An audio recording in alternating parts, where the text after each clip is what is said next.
le dernier sermon du prophète Mohammed, paix et salut sur lui. Peu de temps avant sa mort, et alors qu'il faisait le pèlerinage à la Mecque, le prophète Mohammed, paix et salut sur lui, a prononcé un sermon qui allait par la suite être connu sous le nom de « dernier sermon du prophète ». Ce dernier sermon n'était pas qu'un rappel destiné à ses fidèles, mais aussi un important avertissement. Il confirmait également la fin de sa mission prophétique. Le prophète Mohammed, paix et salut sur lui, a prononcé son dernier sermon au cours du pèlerinage de l'an 632, au 9e jour du mois de Dhul-Hijjah, qui est le 12e mois du calendrier lunaire. Il se tenait sur le mont Arafat, devant des milliers de musulmans.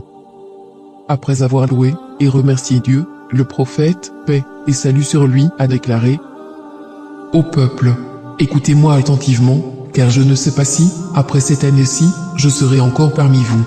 Écoutez, donc, ce que je vous dis avec beaucoup d'attention et transmettez ce message à ceux qui ne pouvaient être présents parmi nous aujourd'hui.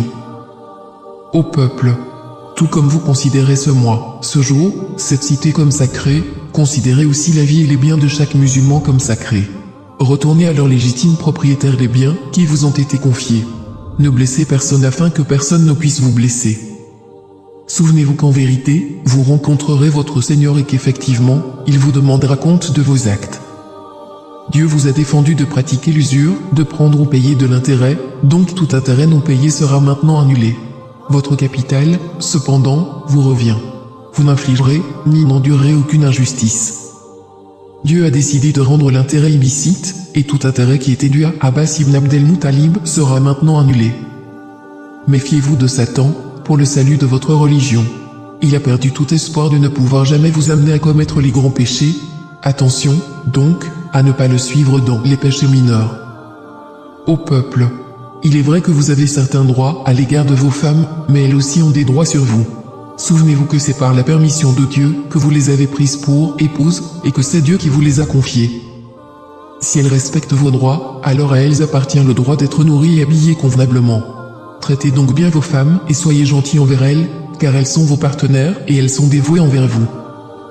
Il est de votre droit qu'elles ne se lient pas d'amitié avec des gens que vous n'approuvez pas et qu'elles ne commettent jamais l'adultère.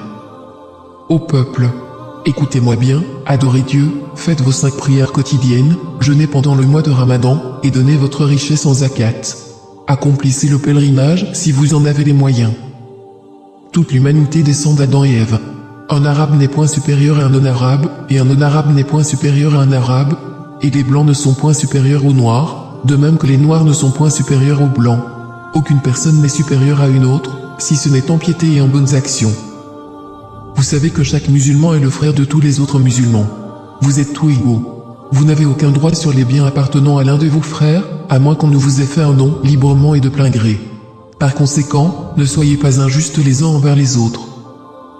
Souvenez-vous, un jour vous vous présenterez devant Dieu et répondrez de vos actes.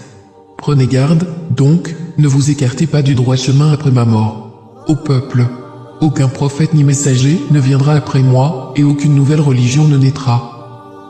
Raisonnez bien, ô peuple, et comprenez bien les mots que je vous transmets. Je laisse derrière moi 2 choses, le Coran, et mon exemple, la Sunna. Et si vous les suivez, jamais vous ne vous égarerez. Que tous ceux qui m'écoutent transmettent ce message à d'autres, et cela à d'autres encore, et que les derniers puissent le comprendre mieux que ceux qui m'écoutent directement. Sois témoin, ô Dieu, que j'ai transmis ton message à tes serviteurs. C'est ainsi que le prophète, paix et salut sur lui, termina son dernier sermon et, alors qu'il se tenait près du sommet de Arafat, le verset suivant lui fut révélé,